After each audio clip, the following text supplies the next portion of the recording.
Should you pay the market premium for closers in 2022 drafts? Well, I gave the argument that you should, but there are counterpoints and arguments that you shouldn't.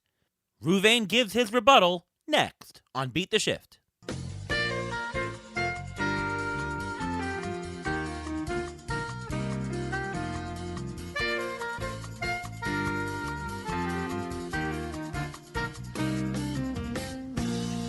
Welcome to another episode of the Beat the Shift podcast presented by Fangraphs. I am your host for today, Reuven Guy.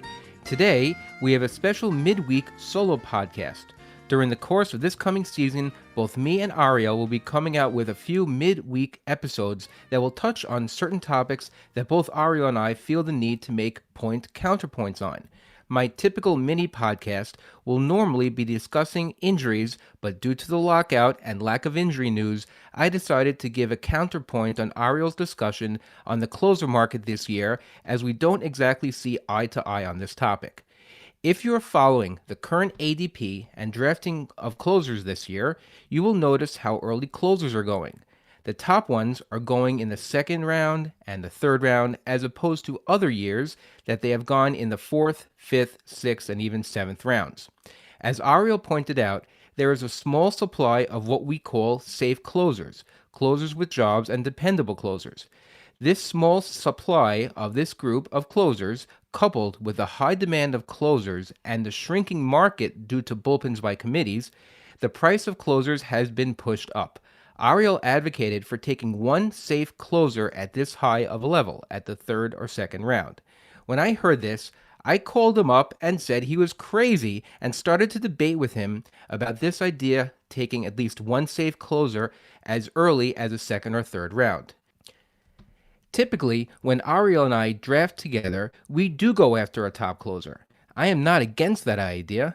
I am against the idea of having to pay the price we have to pay this year.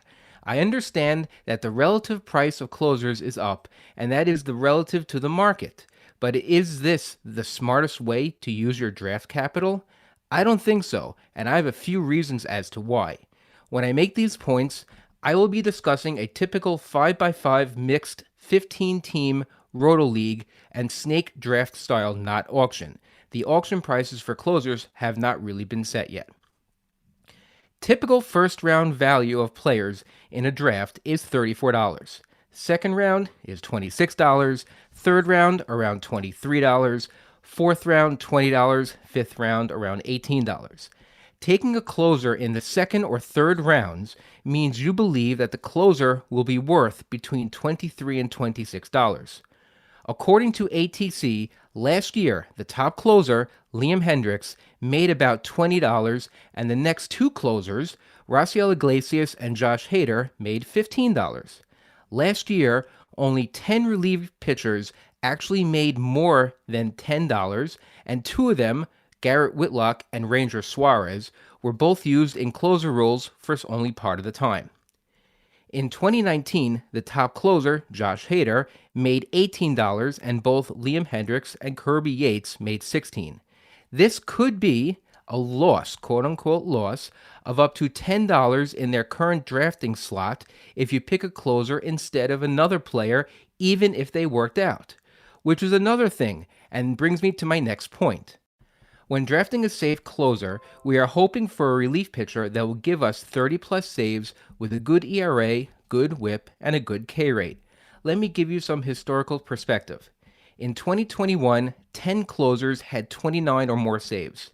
Of these 10 closers, 5 of them were drafted as part of the top 10 closers taken in the 2021 draft season.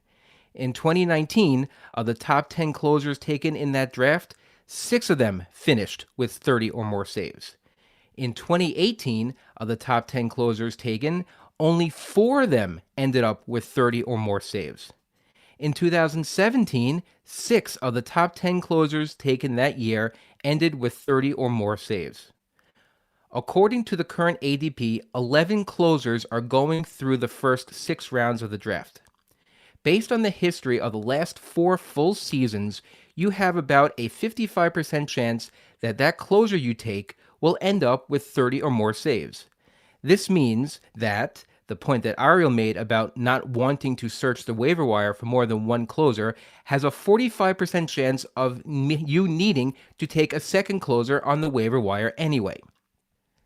And speaking of the current ADP, the top 6 closers are gone by the end of round 4.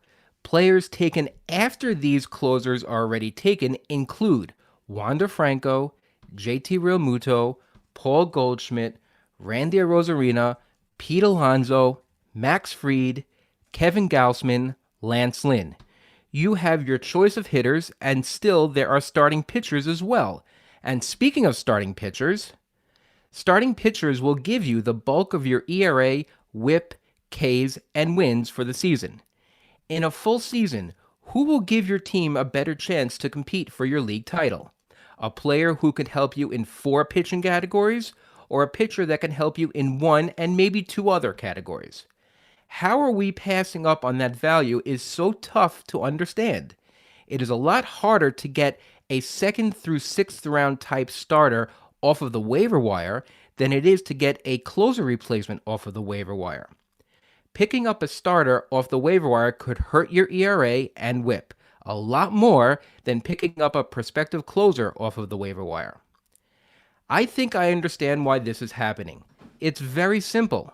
Teams are using analytics and going closer by committee with less quote-unquote safe closers. Last year, 39 pitchers had 10 or more saves, and 189 pitchers had at least 1 save.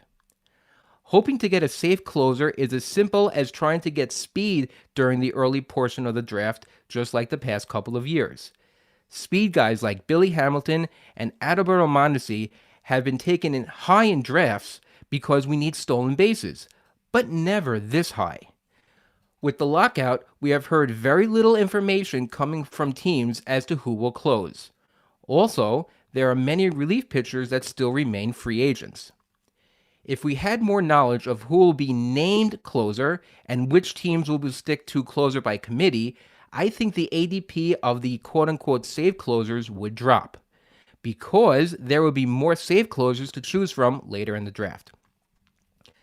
That being said, myself and Ariel have usually taken a top closer in the past. Let's say 5th or 6th round, based on their value, their absolute price. I think this year we will also take a top closer based on their value, but I think a combination of both their absolute value and relative value. That way, we will still get the right bang for our buck in the early rounds and not miss out on the safe closers. But I cannot see myself taking a closer in round 2 or 3 in the same way that I can't see myself taking Salvador Perez in the 3rd round. I believe there is too much draft value being skipped over for a player that is mainly on your team for saves.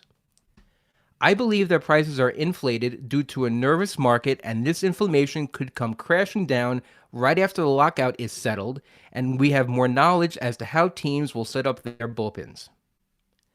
Thanks for joining me on the Beat the Shift podcast. We will see you next time.